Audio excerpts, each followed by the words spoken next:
Ok, meus amigos do Jus Brasil e do Atualidades do Direito, nós estamos nesse instante ao lado do professor Fauzi, que vai fazer aqui uma exposição para nós a respeito de prisões cautelares e medidas alternativas. Tema super interessante, seja do ponto de vista teórico, seja prático, sobretudo prático. Você pode estar conosco e está agora já conosco, pode registrar sua presença aqui, diga seu nome, sua cidade, para que a gente saiba quantos estão sintonizados e pode formular sua pergunta. Sua pergunta você faz ou mesmo aí no Jus Brasil, onde você está agora, você está acessado no Jus Brasil, ou usar o nosso WhatsApp.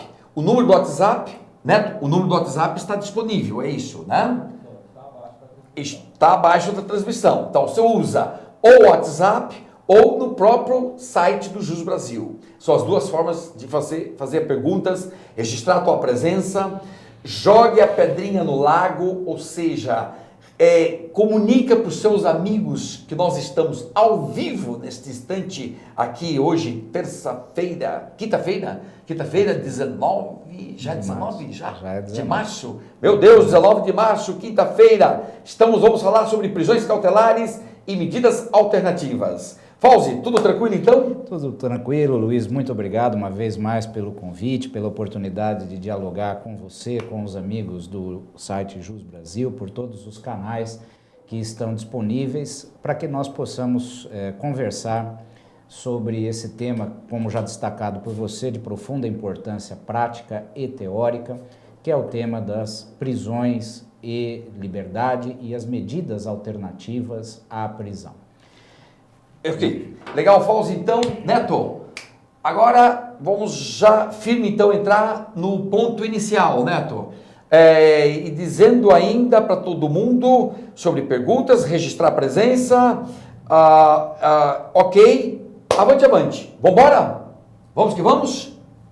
Legal, Fauzi, professor Fauzi, prisões cautelares e medidas alternativas. O que é que nós temos a dizer sobre esse assunto para esse público nosso maravilhoso? Muito bem, Luiz. Nós temos um mundo teórico e prático extremamente rico para ser explorado e analisado. Vamos começar com um dado objetivo, com um dado prático, que nos ajuda a entender a dimensão concreta do problema. No Brasil, nós oscilamos em torno de 40% da população carcerária como uma população carcerária que não tem sentença condenatória definitiva. Essa média geral no Brasil nos coloca então diante de uma realidade que de cada 10 presos, 4 ainda não têm uma sentença desfavorável condenatória transitada em julgado. No entanto, em alguns estados deste país, a situação é extremamente mais gravosa. Nós temos estatísticas minimamente confiáveis por parte do Ministério da Justiça, por exemplo, que dão conta que em alguns estados 60%, 70% até 80% da população carcerária é composta de presos sem condenação definitiva. Esse é um universo real, esta é a situação concreta sobre a qual então nós precisamos debruçar os nossos esforços teóricos e práticos. E qual é o ponto de partida para que nós possamos compreender o modelo brasileiro do regime de prisões cautelares? É a Constituição. A Constituição é o nosso grande marco inicial que, desde 1992, tem ao seu lado a Convenção Americana de Direitos do Homem, convenção esta que é jurisdicionalmente submetida a uma corte internacional, que é a Corte Interamericana de Direitos do Homem, a qual, desde 1998, o Brasil reconhece a competência dos casos ali julgados. A somatória da Constituição com a Convenção Americana de Direitos do Homem nos dá um regime jurídico extremamente diferenciado daquilo que era a redação original do Código de Processo Penal, no qual a lógica que reinava era a lógica da prisão. Assim, não é à toa que se diz, e até hoje se diz, que a liberdade é provisória. Porém, a Convenção Americana e a Constituição de 1988 invertem esta lógica para determinar que a prisão seja uma exceção dentro do processo. Quando a Constituição faz isso, e o faz por meio daquela redação inserida no artigo 5º, de que ninguém será considerado culpado senão após o trânsito em julgado da sentença condenatória, a Constituição impõe um ponto de partida, ou seja, a prisão é exceção, a liberdade é a regra. No entanto, e essa é uma discussão, Luiz, que você acompanhou de forma pioneira no começo dos anos 90, com um livro seu, que é uma obra clássica no direito brasileiro, que é o direito de recorrer em liberdade, o direito de apelar em liberdade. Desde o primeiro momento, a doutrina mais esclarecida, da qual você foi um dos grandes ícones, já desde aquele primeiro instante, dizia o seguinte: nós podemos ter prisões cautelares? Sim, nós podemos ter prisões cautelares. Se esta é uma afirmação banal hoje, ela não o era exatamente tão evidente no começo da leitura da Constituição. Porém, sempre fazendo, desde 1988, uma ressalva. Nós podemos ter prisões cautelares com fundamentos cautelares. Ou seja, com esta afirmação, nós inaugurávamos uma nova dimensão na análise teórica do tema prisão cautelar. Qual era essa nova fronteira que se descortinava? Primeiro, passávamos a entender, e esse passávamos a entender ainda é plenamente rico hoje, passávamos a entender que para que houvesse uma determinação de prisão, haveria a necessidade da verificação, no caso concreto, da existência dos fundamentos cautelares, que à época estavam restritos ao artigo 312 do Código de Processo Penal. Ou seja, por um outro lado, afirmava-se desde aquele primeiro momento que nós não poderíamos ter prisões sem fundamento cautelar, prisões que fossem, por exemplo, decorrentes de uma determinação em abstrato da lei. O que significa isso, sobretudo para os nossos estudantes mais jovens? Desde a edição originária do Código de Processo Penal, lá na década de 40 do século passado, o processo penal brasileiro, pelas matrizes inquisitivas em que ele historicamente se assenta, era simpatizante da possibilidade de determinação de prisões anteriores à sentença irrecorrível pela mera imposição de uma acusação diante da prática de determinado crime. Isso, na redação originária do Código, alcançava crimes com uma pena razoavelmente baixa, que dizia, então, que diante de uma denúncia pela prática de um determinado crime, e alcançava, por exemplo, crimes patrimoniais sem violência à pessoa, à época, havia a prisão preventiva, a prisão cautelar compulsória. A Constituição de 88 pela sua estrutura, e depois a Convenção Americana reforçando esta concepção, vedam por completo uma prisão pela mera imposição em abstrato de um determinado tipo penal. E nós tivemos, mesmo pós 1988, nós tivemos uma certa inclinação de determinadas legislações para esse tipo de prisão que na doutrina e na jurisprudência também aparece com o jargão jurídico, uma prisão ex lege. Nós podemos lembrar da redação originária da Lei dos Crimes Hediondos, na qual nós, no artigo 2º, encontrávamos não uma obrigação explícita e extensa, mas uma quase que afirmação da prisão compulsória pela prática do crime rotulado como hediondo ou assemelhado. Depois, anos mais tarde, nós tivemos a experiência legislativa do Estatuto do Desarmamento, que teve uma norma declarada inconstitucional, na qual, ou pela qual, se aplicava automaticamente a prisão preventiva dentro daquela situação de imputação.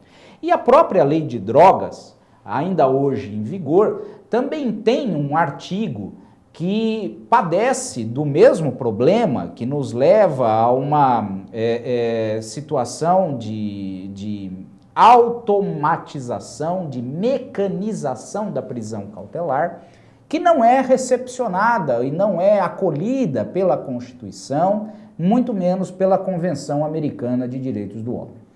O que significa dizer isso? Significa dizer, então, que se não há possibilidade de uma prisão automaticamente decorrente de lei, é necessário que sejam analisados, no caso concreto, os pressupostos, os fundamentos cautelares para a prisão. E que nós iremos esmiuçar e avançar ao longo aqui da nossa fala, ao longo da nossa exposição. Fauzi, diga, pois não. Então, até aqui de minha parte tudo bem, Luiz. Ordem, pois não. Só assim, firmando os conceitos. Vamos lá. Antes da Constituição, tínhamos absurdamente situações em que o legislador mandava prender, neste caso fica preso. Perfeitamente. Tirava o poder do juiz Exatamente. de analisar concretamente se tinha que soltar ou ficar preso. É o legislador substituindo o juiz, antes de 88. Vem a Constituição de 88 e o legislador continua achando que pode mandar prender. E a gente precisa, aí nesses casos, perfeitamente, Luiz. Então, Lei dos Crimes Hediondos, Estatuto do Desarmamento, Lei de Drogas, a Lei do Crime Organizado, primeira, aquela de 95. Perfeitamente. O artigo 7º também fala disso. Fazia isso. E aí o Supremo vem e diz, opa, para aí. Exatamente. Legislador, você pode legislar, você não pode dizer que o réu tem que ficar preso. Exatamente. Isso é tarefa do juiz. Exatamente. No caso concreto, na apreciação da situação concreta, porque nós vamos, num determinado momento também da nossa conversa, nós vamos chegar ao ponto de afirmar que essa verificação do juiz tem de analisar as situações concretas do caso em exame. Não se pode fazer uma determinação de prisão sem essa verificação do caso a caso. Isso, né? Então esse princípio novo, então vamos dizer novo, sim, é o que hoje vigora na jurisprudência do Supremo. E eu te pergunto, está solidificada, está sedimentada, está tudo legal? É isso mesmo? Eu diria a você o seguinte, Luiz, no âmbito do Supremo, e largamente se poderia dizer no âmbito do STJ, não haverá resistência à concordância com isso que nós estamos falando aqui. Porém, no âmbito de tribunais estaduais, nós ainda podemos sentir um certo desconforto com esta afirmação e uma reiteração de práticas que, veja lá, nós estamos há 27 anos da Constituição, hein? Este ano batemos em 27 anos da Constituição. Mesmo 27 anos após a Constituição, se pode dizer que alguns tribunais estaduais ainda se mantêm refratários, né? Ainda evitam esta visão, que não se pode dizer nem mais nova, mas é uma visão que deveria ser consolidada já depois de tantos anos, não é? Então, uma das questões que eu vou te colocar daqui a pouco, diga, é justamente se a prisão cautelar, no caso Lava Jato, estariam bem fundamentadas. Mas deixa você falar dos fundamentos cautelares, sim, para que a gente coloque o tema Lava Jato. E ademais quero te perguntar se a prisão para alcançar a delação, se isto existe. Perfeito, muito bem. Nós vamos chegar lá no seu devido tempo, com certeza. Eu gostaria, Luiz, de aproveitar essa parte introdutória da nossa conversa, onde nós estamos lançando as bases, né, de compreensão do modelo cautelar no processo penal, para avançar num tema que, ao longo desses 27 anos, surge com alguma frequência nas discussões jurídicas e na sua aplicação prática. Porque, Luiz, quando nós falamos que existe a necessidade de fundamentos cautelares, nós então nos referimos a uma norma infraconstitucional que disciplina quais são esses fundamentos e de que maneira eles atuam no mundo da vida, no plano prático. Quando nós então dizemos a lei é que vai nos dar a dinâmica dos fundamentos e o seu funcionamento, nós colocamos duas coisas de imediato. E uma delas você já antecipou. Primeiro, evidentemente, esta norma processual penal, ela está sujeita ao controle de constitucionalidade, a filtragem constitucional, ela está sujeita à necessária tarefa de conformação à Constituição. Esta é uma decorrência, eu diria, inescapável de todo o movimento de reconstitucionalização do país pós-1988. E aí, haveria de ser acrescido hoje que esta norma processual penal, ela não apenas está sujeita a um controle de constitucionalidade, como ela também está sujeita a um controle de adequação à Convenção Americana de Direitos do Homem, que muitos autores da área do direito internacional chamarão de controle de convencionalidade. Isso de um lado. Do outro lado, essa norma, ela nos chama a uma análise da sua própria natureza e da sua própria dinâmica.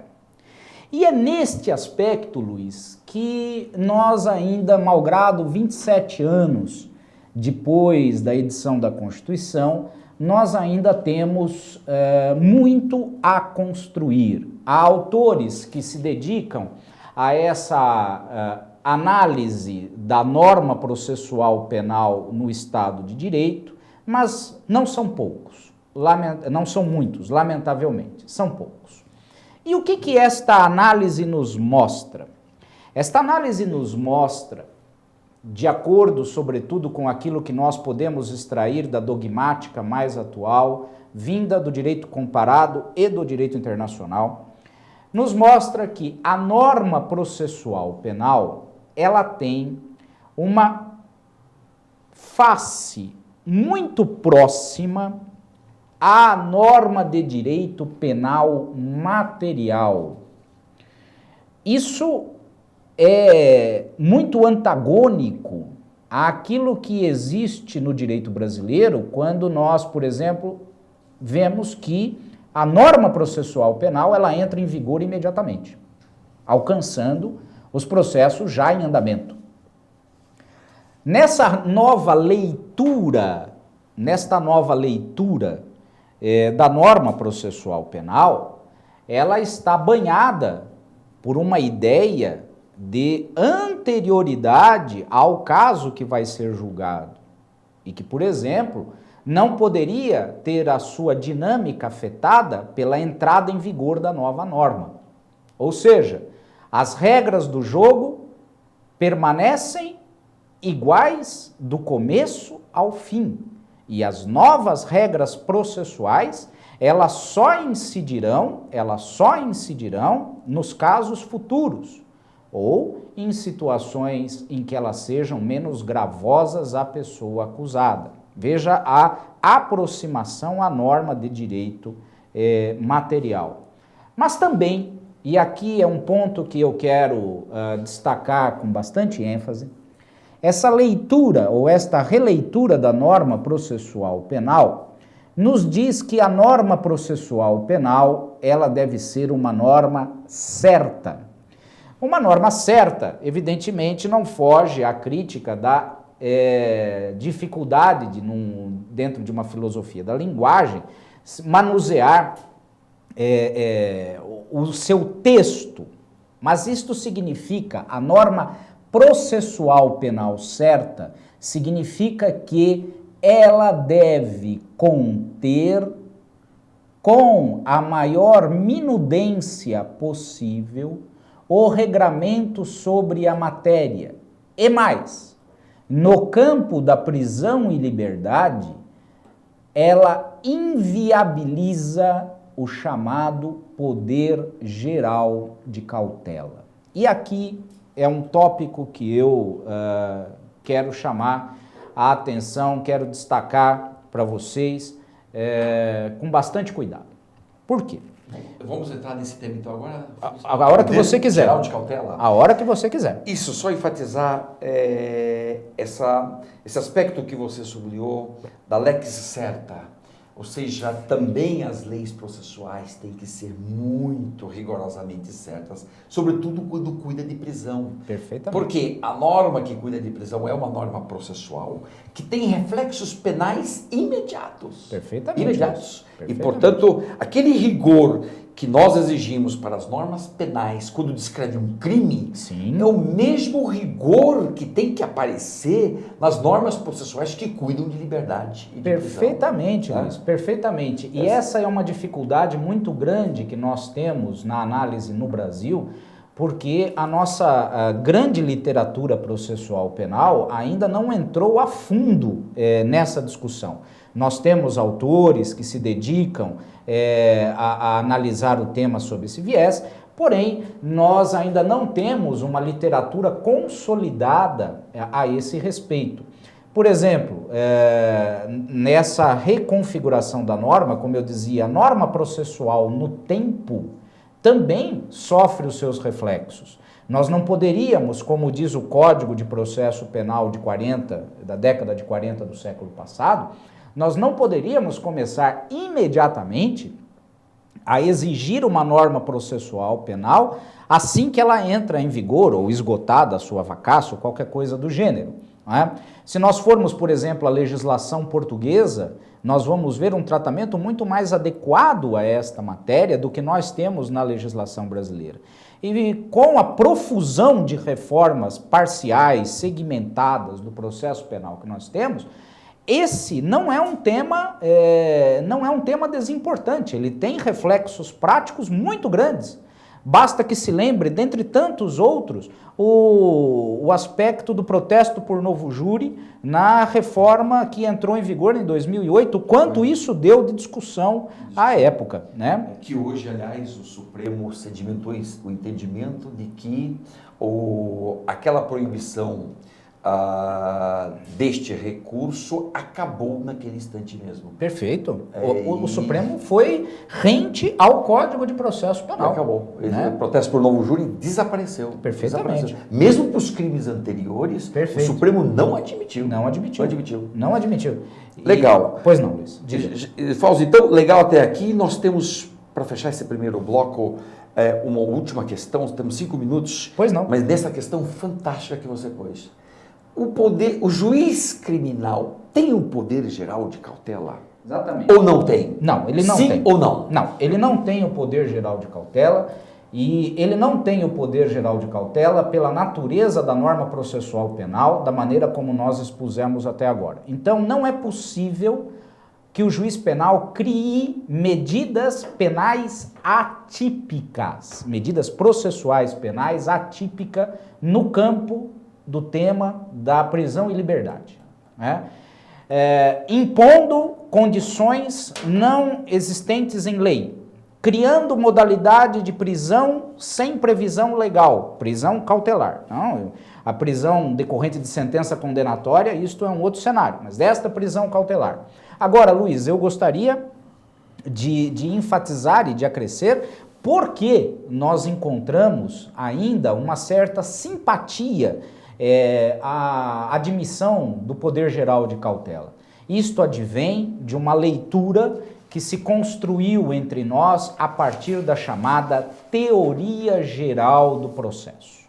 A teoria geral do processo, e dentre os processualistas penais que escrevem sobre ela, é importante, é interessante notar que estes autores de renomada história na literatura processual, se apegam muito ao quê? Ao poder geral de cautela que existe no processo civil, que no Código de 73, que acaba agora de sofrer a pau de cal com a sanção do novo Código pela Presidência da República, o Código de 73, quando estipula um livro específico para as cautelares, ele dá um tratamento específico, muito colorido, ao chamado poder geral de cautela, que quebra as cautelares típicas. Muito bem, isto pode fazer toda a lógica, isto pode ter todo o sentido no âmbito do processo civil, onde a natureza da norma processual civil ela é distinta da natureza da norma processual penal, que lida essencialmente com a tutela da liberdade. Por isso, com a devida vênia, aqueles que são simpáticos a uma teoria geral do processo e que desta simpatia extraem a possibilidade do juiz ter poderes atípicos cautelares no processo penal, isto não é condizente com o processo penal dentro de um marco do Estado democrático e de direito. E eu acho que esta é a grande mensagem para este primeiro bloco de conversa. Bacana, então não existe poder geral de cautela no processo penal. Perfeitamente. O juiz está rigorosamente adstrito aos termos da lei. Perfeitamente. O que está na lei ele pode, o que não está ele não pode inventar. E se a lei é mal feita, mude-se a lei e não se crie mecanismos, né, interpretativos de subvertê-la. Exatamente. Interpretações. Exatamente, Luiz. Bacana, então fechamos o primeiro bloco. Tema nosso então, estamos aqui com prisões cautelares e medidas alternativas, com o professor Fauzi, e aqui está conosco. Vamos agora então, fechado o primeiro bloco, está encerrado o primeiro bloco, vamos agora então para as questões que temos até aqui. Então, Neto, as questões são essas que estão aqui em minhas mãos, nós já vamos perguntar algumas, registrar presenças. Murilo Faria, de Caiapônia, Viviane, do Rio de Janeiro, Fernanda de Mutum, Marcos Paulo de Uberaba, a Cristiane de Rio Verde, dentre tantos outros participantes que já registraram a presença aqui entre nós. As perguntas. Então, uma primeira pergunta, agora então, Fauzi, só complementando, há temas que você ainda vai tratar no futuro, claro. Aí uma resposta breve, mas aprofundada depois no futuro. Por exemplo, o Dimas pergunta, não há excesso de prisões no Brasil, ou de outro lado, falta vagas, daí então o raciocínio jurídico, se após se após condenado o réu não vai cumprir pena em regime fechado, como prendê-lo cautelarmente? E lá você vai também a prisão cautelar cada vez mais restrita, tudo a incentivar a impunidade. Muito bem. Então, ao nosso estimado Dimas, o nosso cordial boa tarde. E com relação a uma das suas afirmações, a possibilidade de uma prisão cautelar a quem não cumprirá a pena se condenado, inicialmente em regime fechado. Muito bem, Dimas, esta é uma questão que será efetivamente trabalhada quando nós analisarmos o artigo 282 do Código de Processo Penal, reformado em 2011, e que nos impõe um raciocínio de proporcionalidade e de necessidade à prisão cautelar. De antemão, eu digo a você o seguinte: é possível que nós tenhamos uma prisão cautelar, mesmo quando alguém não vá cumprir pena em regime fechado, desde que eu tenha certamente no processo, por exemplo, a comprovação de que esta pessoa está intimidando, coagindo testemunhas.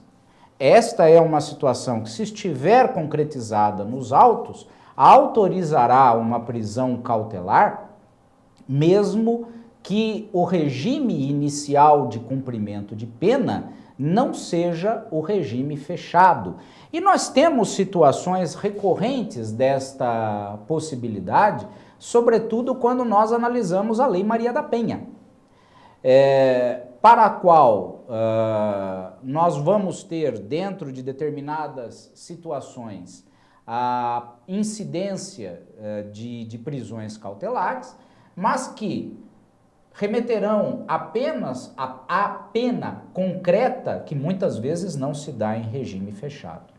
E aqui, Dimas, eu também gostaria de aproveitar a sua valiosa observação, a sua pergunta, sobretudo na parte final, quando você diz a impunidade advém no processo penal de várias situações. E não necessariamente da mudança legislativa que se quis racionalizar as cautelares. Eu tenho a impunidade no processo penal quando eu tenho um processo penal lento, quando eu tenho um processo penal cuja solução de mérito se dá definitivamente anos e anos e anos depois dos fatos, para a qual decisão aquela realidade social onde se inseriu o fato criminoso já existe de uma maneira completamente diversa.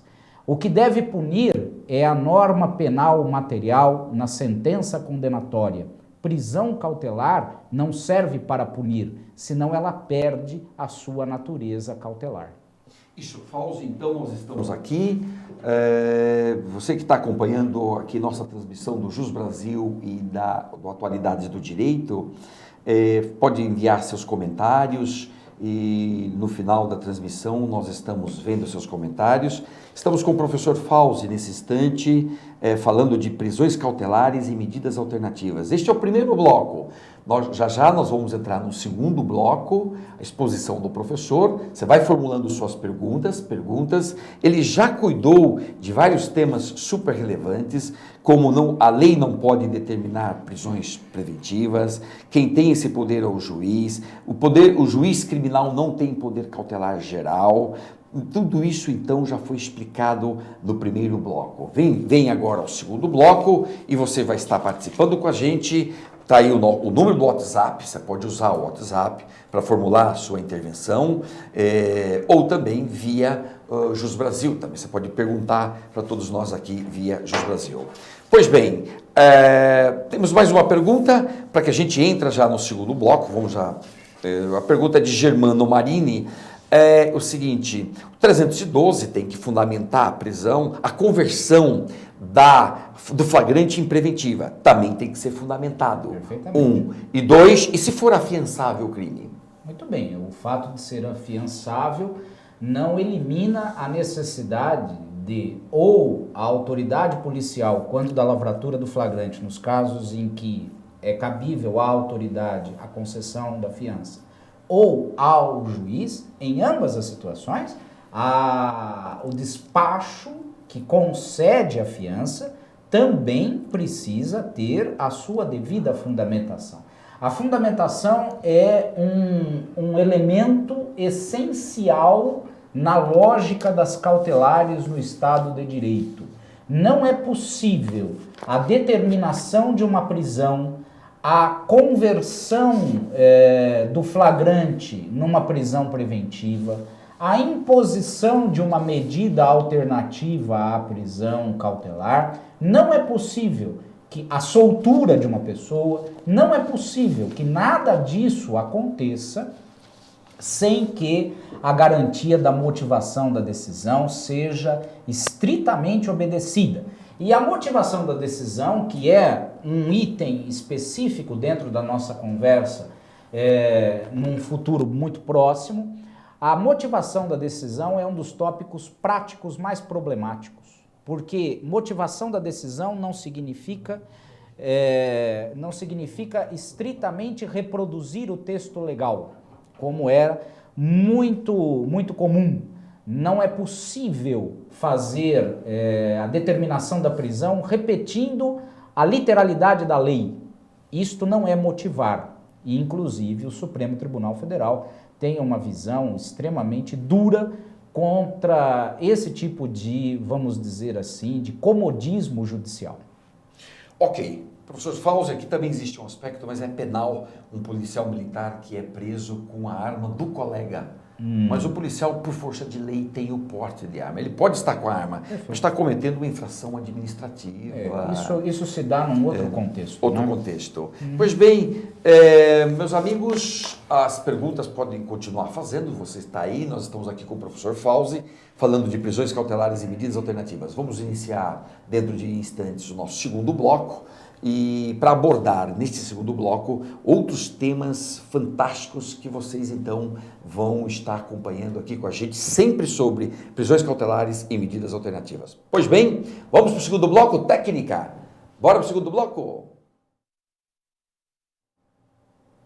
Professor Fauzi, prisões cautelares e medidas alternativas, nosso segundo bloco. O que é que nós vamos abordar agora? Nós vamos abordar a atual estrutura dos artigos 282 e seguintes do Código de Processo Penal, estrutura que foi reformada em 2011, depois de um longo processo legislativo, sobre o qual eu farei uma breve menção, e vamos iniciar este bloco falando da lógica da reforma, os passos necessários pela nova lei para a determinação ou para a verificação da imposição de uma medida cautelar penal. E eu acredito que isto já nos dará um acervo aí de temas bastante significativo para que a gente possa discutir com os nossos amigos e amigas pelo site, pelo WhatsApp. Então, Luiz, eu começaria fazendo uma breve notícia, porque isto é importante para a análise do tema, uma breve notícia do processo legislativo. A realidade do alto percentual de encarceramento cautelar no Brasil é algo que sensibiliza a comunidade política e jurídica há muito tempo. Então, nós temos, lá no final dos anos 1990, início dos anos 2000, nós temos o estabelecimento de uma comissão de juristas, então presidida pela nossa sempre festejada e saudada professora Ada Pellegrini Grinover, composta por acadêmicos da mais alta relevância jurídica no país, e que estabelece ali uma série de anteprojetos de reformas setoriais no Código de Processo Penal. E um desses projetos é o das cautelares. Nós tivemos o projeto do júri, o projeto das provas, o projeto dos procedimentos, e o das cautelares foi, dentro daquela leva, o mais tardiamente aprovado. Esse projeto ficou em tramitação durante 11 anos no Congresso Brasileiro. E qual é a lógica, desde sempre, deste projeto? Depois anteprojeto e hoje lei em vigor. Qual é a lógica disso? A lógica é a seguinte: nós temos uma inversão pela Constituição do paradigma do Código de Processo Penal. Ou seja, a liberdade, que era uma exceção, deve ser tratada como uma regra. E a prisão cautelar deve ser considerada uma exceção dentro da presença dos pressupostos cautelares. Porém, além disso, a percepção clara de que dentro das medidas cautelares, assim como dentro do direito penal material, e você, Luiz, escreve sobre isso sobejamente, magistralmente, há muitos anos, a prisão é a última ratio. Ou seja, desde o anteprojeto que deu origem à lei de 2011, o que nós temos é a medida cautelar como uma exceção e, dentro desta exceção, a prisão como última opção possível.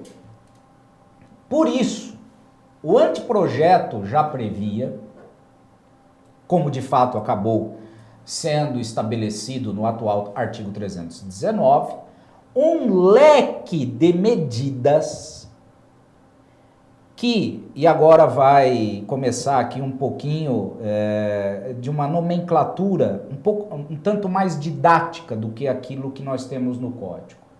Não são medidas alternativas à prisão. O melhor seria se o legislador tivesse se referido a elas como medidas antecedentes à prisão, que estão no artigo 319.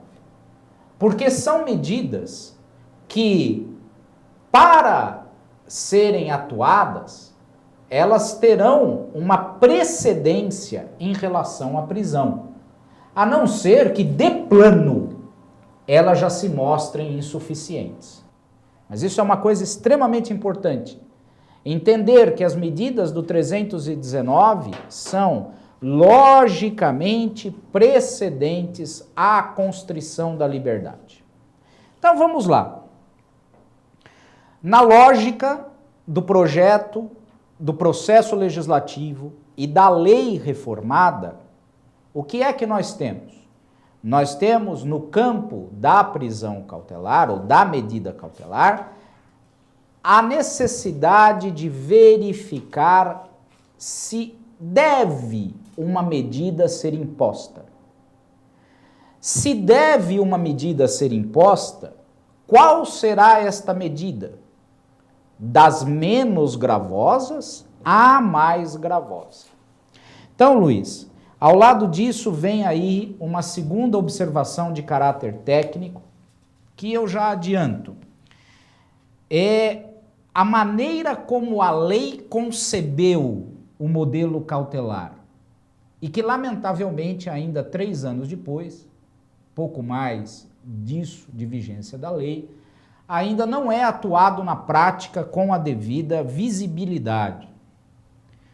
Quais são, dentro da estrutura legal, as etapas para que o juiz, ao final delas, decida que está presente não a prisão, mas a necessidade de imposição de uma medida cautelar? Então vamos lá.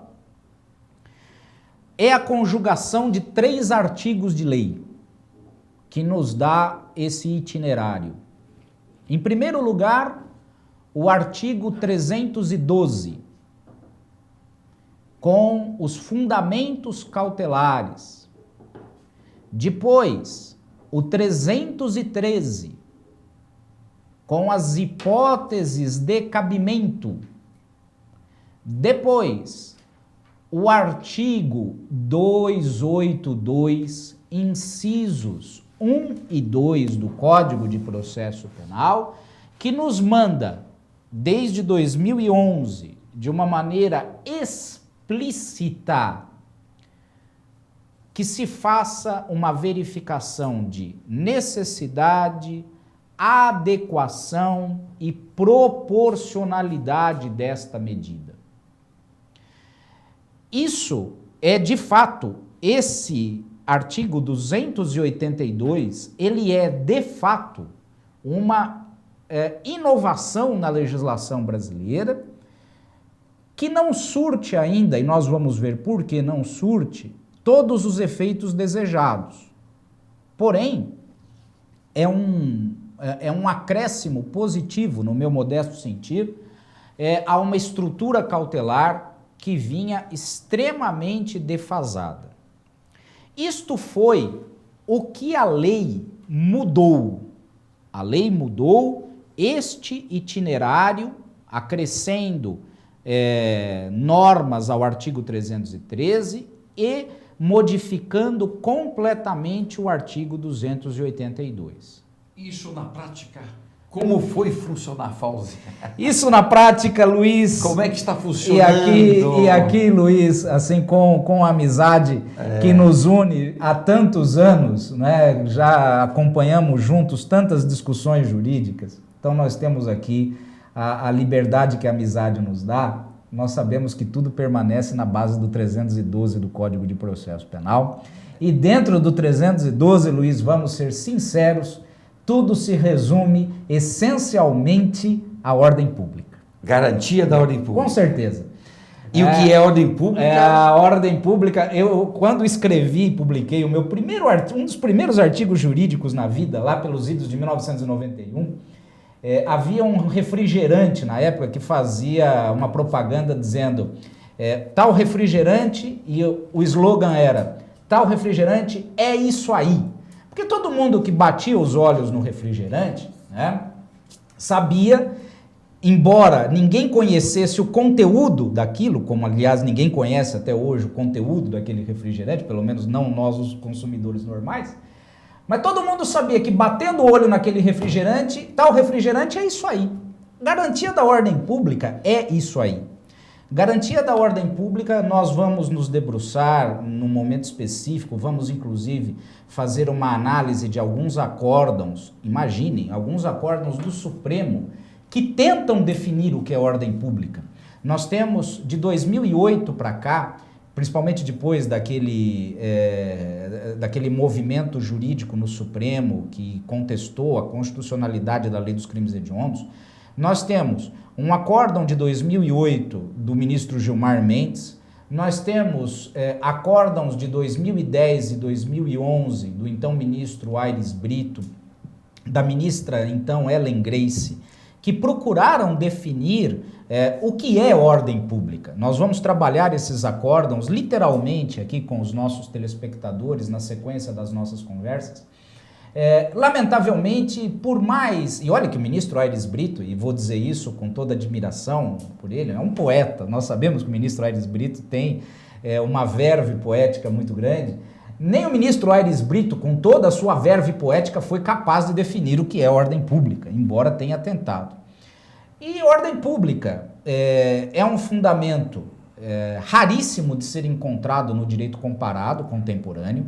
Nós somos um dos últimos países com a nossa estrutura constitucional, com uma estrutura constitucional semelhante à nossa, que tem essa cláusula de ordem pública como fundamento cautelar.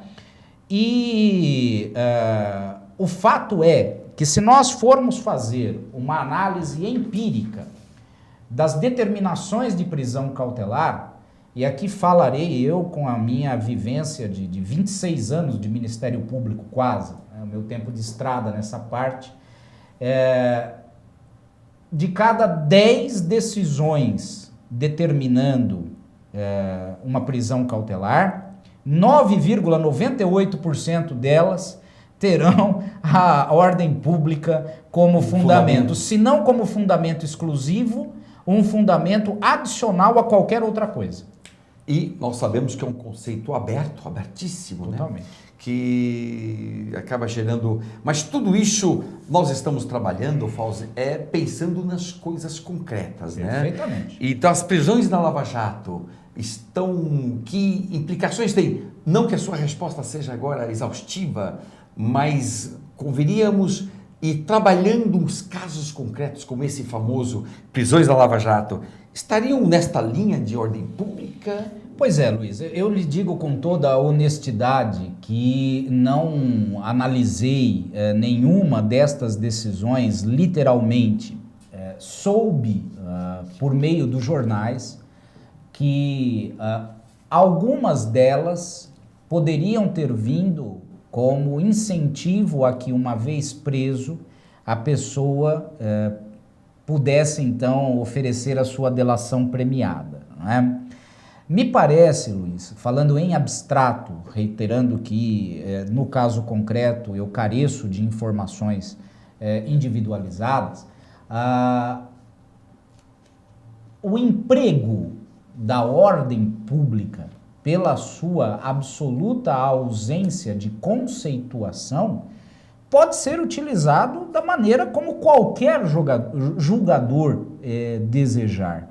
Como qualquer um deles puder ou quiser manter ou decretar de início uma prisão cautelar.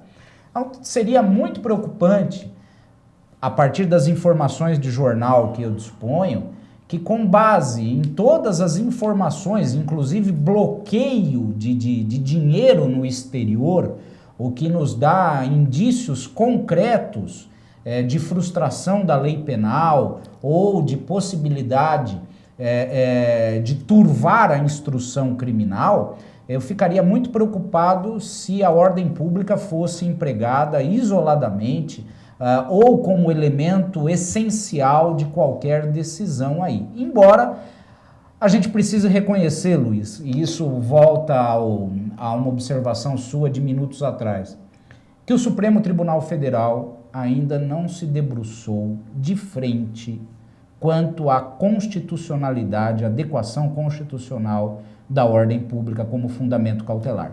O que o Supremo tem procurado fazer é tergiversar sobre o assunto.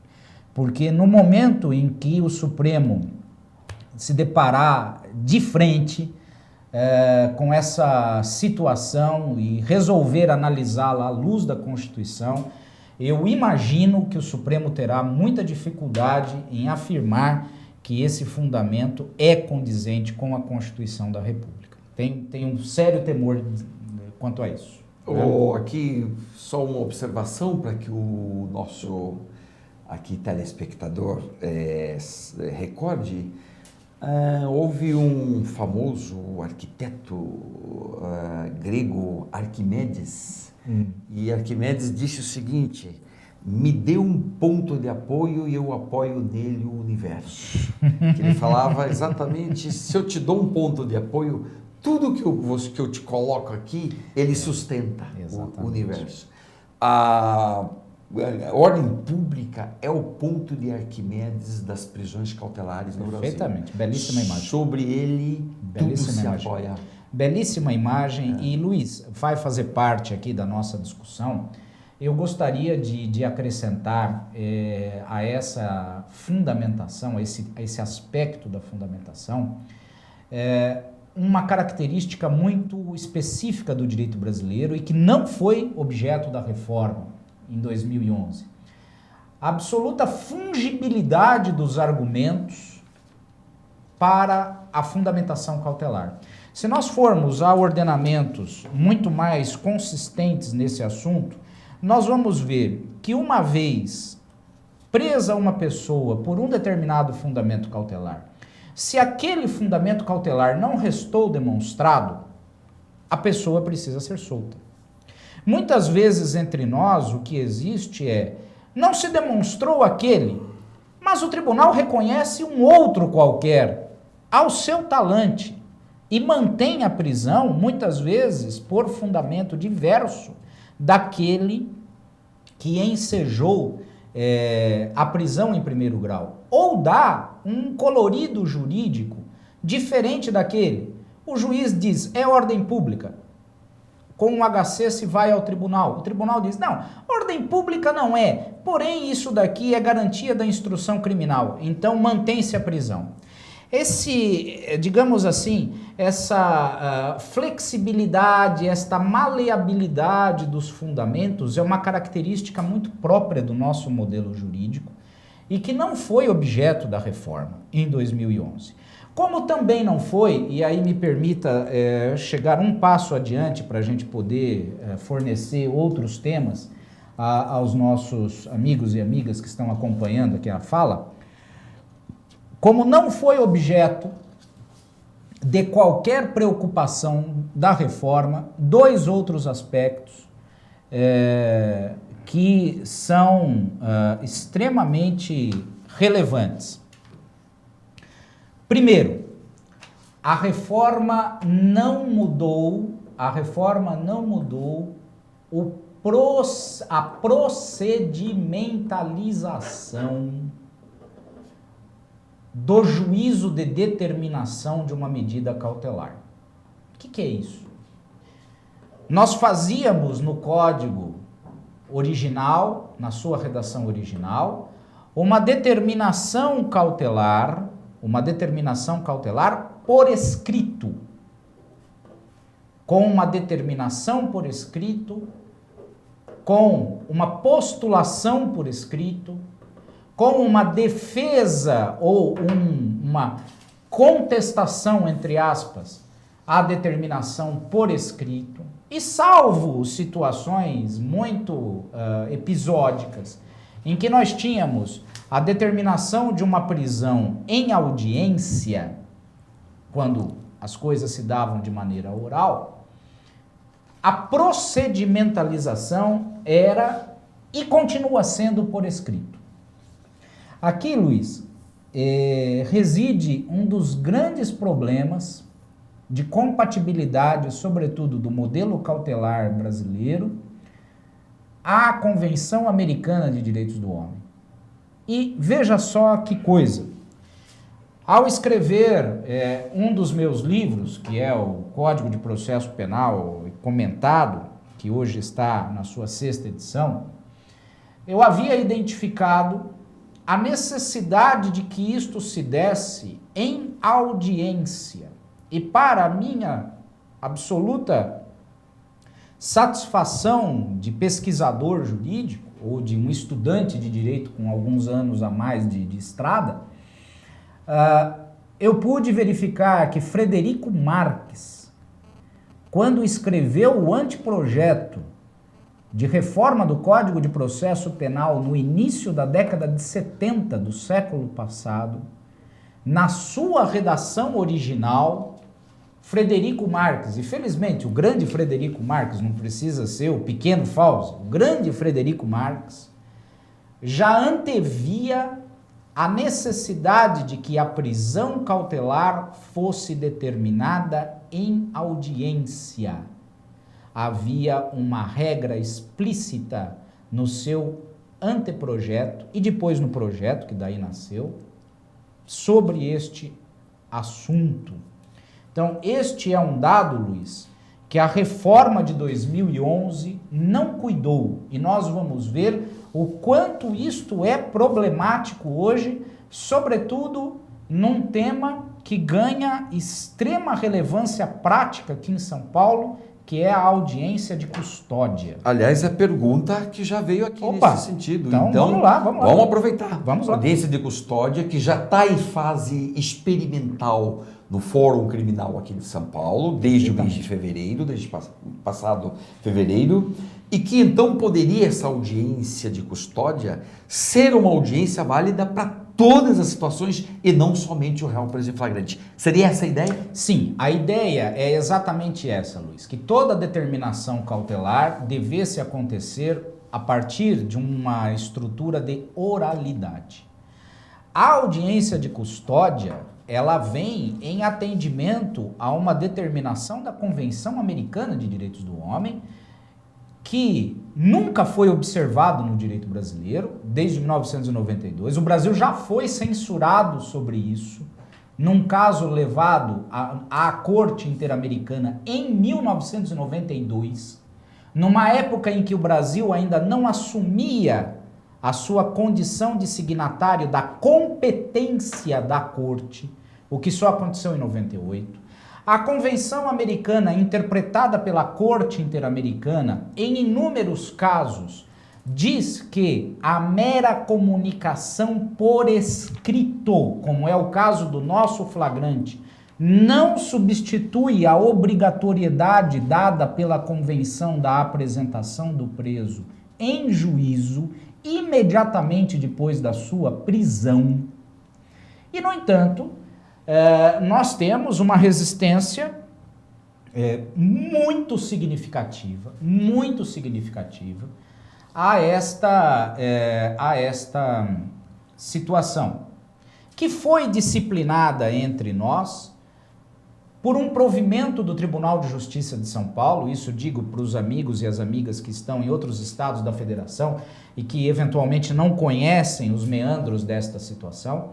Foi disciplinado por um provimento do Tribunal de Justiça aqui em São Paulo, o provimento número 3 de 2015, que na verdade antecipa os resultados de um projeto de lei que está em tramitação no Senado hoje, que é o projeto de lei 544 de 2011, e que faz com que qualquer pessoa presa em flagrante na cidade de São Paulo, dentro dos limites geográficos que é dado pela portaria, ou que são dados esses limites pela portaria, seja apresentada em juízo imediatamente ou horas depois, no dia seguinte, de sua prisão. Ao que me consta, não há plantão noturno para a apresentação da pessoa presa. Isso foi questionado de muitas maneiras aqui em São Paulo e também por pessoas de fora de São Paulo. Um questionamento, Luiz, que demandaria um tempo muito específico é se um provimento poderia disciplinar isto. Exatamente. Esse é um assunto... Uma polêmica. Esse é um assunto que, de todas as críticas que são feitas, é o único assunto para o qual eu vejo alguma elegância jurídica no tratamento. Porque, de fato, e eu pessoalmente me inclino, sou nesse primeiro momento levado a me inclinar, que nós não poderíamos ter isso por um provimento do Tribunal de Justiça. Porque nós estamos falando de uma norma de caráter processual penal que só poderia ser trabalhada por meio de legislação ordinária federal. No entanto, há um argumento do outro lado que fala pela plena eficácia dos tratados de direitos humanos no Brasil. E que, portanto, o tratado estaria em vigor desde 1992 e que não seria necessário que houvesse qualquer determinação infraconvencional, infraconstitucional, para que a pessoa presa fosse imediatamente levada à presença do juiz. Agora, Luiz, uma das coisas, e aí você me permita até um certo, vamos dizer assim, desabafo jurídico. Uma das coisas que me incomoda muito é que isso não é inédito na legislação brasileira. O artigo 2º da Lei da Prisão Temporária fala da apresentação do preso em juízo, preso temporário, mas como ato facultativo, inclusive determinado de ofício. A Lei da Prisão Temporária, não vou nem falar da medida provisória, mas a Lei da Prisão Temporária é de 1989. O mundo jurídico não acabou por causa disso, né? É fato, porém, que também nós não temos a experiência cotidiana de fazer isso com os presos temporários. Mas no Código Eleitoral, Luiz, nós temos uma regra idêntica.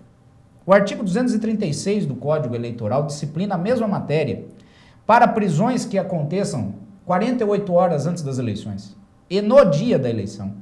O preso, ele é obrigatoriamente levado à presença do juiz, para que o juiz verifique se aquela prisão não é ilegal. E se for ilegal, que já determine que se proceda à verificação da responsabilidade funcional de quem o prendeu por crime de abuso de autoridade. Então, quer dizer, nós não estamos falando de nada que seja assim um deserto no direito brasileiro, que nós não tenhamos experiências normativas a respeito. Porém, nós, na audiência de custódia, parece que transgredimos o universo e criamos a porta do inferno. Né? E não parece que de fevereiro para cá o mundo do processo penal tenha acabado. Não me parece assim. Com certeza, aqui estamos chegando no final do segundo bloco, mas outros virão. Nós vamos te comunicar, data vem vindo, você vai saber outros blocos. Nós vamos gravar outros blocos. Hoje, para fechar a nossa participação de hoje, agradecendo todo mundo de todos os lugares, Evalcir, lá dos dois vizinhos do Paraná, parabéns professor Simone Porto Velho e outros tantos que já, nossa estrutura já foi agradecendo diretamente. Bom, né? Então todo mundo, mais de 600 pessoas até aqui já participaram, muitos aderindo. Então, para a gente fechar esse segundo bloco, outros virão, nós vamos marcar novas datas, você vai saber, nós vamos te comunicar quais são os outros blocos. A ideia nossa aqui é gravar pelo menos, sei lá, 6, 8, 10 blocos sobre essa matéria e discutir mais assuntos. E sua pergunta vem vindo. Por exemplo, ó, Anne Silva, quais são os requisitos da cautelar? Ainda não entramos nos requisitos específicos? Não, eu só dei o itinerário, a somatória do 312, 313 e 282. Isto. No próximo encontro, nós vamos trabalhar individualmente cada um dos integrantes desses artigos. Tá? André Cruz, advogado em São Paulo, foi aluno seu, aqui, te elogia, parabeniza. Beleza, obrigado, André. Não são decorrentes, os problemas da prisão não são decorrentes da autonomia do direito processual, que se aproxima mais do direito processual do que do direito material? Será que é isso que ele quis dizer? Talvez tenha ficado um pouco truncado aí, mas, André, o que eu quero, além de saudá-lo depois de tantos anos, o que eu quero frisar é que nós precisávamos de uma reforma legislativa que adaptasse o processo penal brasileiro. No final de toda a nossa conversa, no final de todos os blocos, quando nós fizermos a síntese total, nós vamos ver que ela ficou a meio caminho. Ela evoluiu em partes, mas ela estagnou e em algumas situações até retrocedeu. Tá? Ok, então André, Anne, se você perdeu parte dessa exposição, não se preocupe, nós vamos juntar todos esses blocos, você vai ser devidamente cientificado, fique antenado conosco, ou aqui no Atualidades, ou no Jus Brasil, fique antenado com a gente. Nós vamos juntar todos os blocos, você vai ter possibilidade de acesso a esses blocos, todos, que o professor Fauzi vai gravar, sobre esse tema tão candente, tão importante como prisões cautelares e medidas alternativas, e com enfoque prático de casos práticos, como a gente tem abordado, prisões na Lava Jato, etc. Igor, de advogado, por que tanta dificuldade em aplicar as medidas cautelares do 319? O que está acontecendo com os juízes, diz o Igor? Igor, boa tarde, obrigado pela presença, muito gentil a sua intervenção. Igor, eu coloco duas situações aí como justificadoras. Uma é um problema de formação cultural do operador do direito, ponto número 1. Segundo ponto, e esse vai ser um ponto específico técnico que nós vamos trabalhar aqui, o artigo 321 do Código de Processo Penal, da maneira como ele foi aprovado, ele subverte a lógica das medidas cautelares como precedentes anteriores à prisão e mantém a lógica da prisão como regra. Felizmente, nós já temos alguns precedentes importantes, e eu vou usar um fantástico do ministro Rogério Schietti, do STJ, colocando as coisas nos devidos lugares, e nós temos alguns acórdãos do STF já também enfatizando que a lógica não é essa, a lógica é as cautelares alternativas antes da prisão. Tá? Nós vamos chegar lá.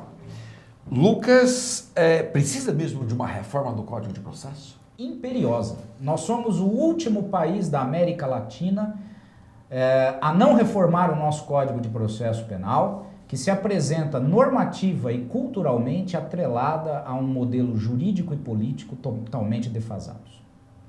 Legal. Gente, eis aqui as questões, não estão chegando questões mais aqui, tá? Pra gente, assim, pelo menos num ping-pong, porque você vai fazer outras intervenções. Nós temos mais 6 intervenções programadas, né? Programadas pela frente, 6 ou 8, a gente vai ver. 6 ou 8, a gente pode ver. Murilo Farias, a lei é clara quando se trata da prisão preventiva nos casos de violência doméstica. Mas nesse caso o juiz poderia de fato aplicar uma medida alternativa quando não existir uma prova literalmente concreta? Murilo, boa tarde, muito obrigado pela intervenção. Murilo, o que a lei determina não é o automatismo da prisão na lei, nas hipóteses de violência doméstica. A prisão como sanção quando as medidas asseguratórias da Lei Maria da Penha forem descumpridas. Nada obstante, é possível que dentro das hipóteses de cautelaridade, que conversamos um pouco já hoje, seja determinada uma prisão de início com fundamentos cautelares, desde que outras medidas se mostrem de plano insuficientes e seja necessária a prisão. Isso pode acontecer, é claro. Isso, e o Douglas quase que ratifica suas observações sobre a ordem pública. Perfeito, Douglas. Norma muito subjetiva, é isso? Demais. Ela não tem controle racional. Vamos dar uma situação concreta, então, como o Luiz enfatiza ser importante, e quando o promotor diz, prenda por ordem pública, qual é a cognição cautelar que se forma sobre isso? Porque cautelar, ainda que medida, precisa ter cognição. Eu preciso dialogar sobre isto. Ordem pública, o que é? O que responde a pessoa do outro lado? Eu tenho um emprego fixo. E daí? O fato de ter emprego fixo, no que dialoga com algo absolutamente incontrolável, que é a cláusula ordem pública. Legal, cumprimentando ainda Guilherme lá de João Pessoa e tantas outras pessoas, e já formulando um convite para todo mundo, dia 24 de março às 15 horas aqui, Direito Desportivo, com o professor Domingos Zainag, vai estar falando de direito desportivo às 3 horas da tarde, com certeza todos esses temas, problemáticas de direito desportivo, vale a pena, né? Vale a pena. Então vocês todos já marquem na agenda, 24 de março, 15 horas. Legal? Por hoje então agradecendo ao professor Fauzi e anote aí, de olho na gente. Nós aqui vamos, esse direito ao vivo vai ganhar muita vida. E se você perdeu os blocos anteriores, não deu para ver tudo, segure aí, que nós vamos organizar tudo isso para que você possa ver depois na sua casa com tranquilidade ali, tá bem? Fica antenado, até a próxima então, 24 é o próximo encontro. Um abraço para todo mundo, vocês todos que participaram, mais de 600 participaram na tarde de hoje. Nós estaremos juntos então em breve. Jus Brasil, atualidades do direito aqui, sempre um tema, um curso temático enxuto, concentrado para você se atualizar. Sempre esteja atualizado. Avante, avante!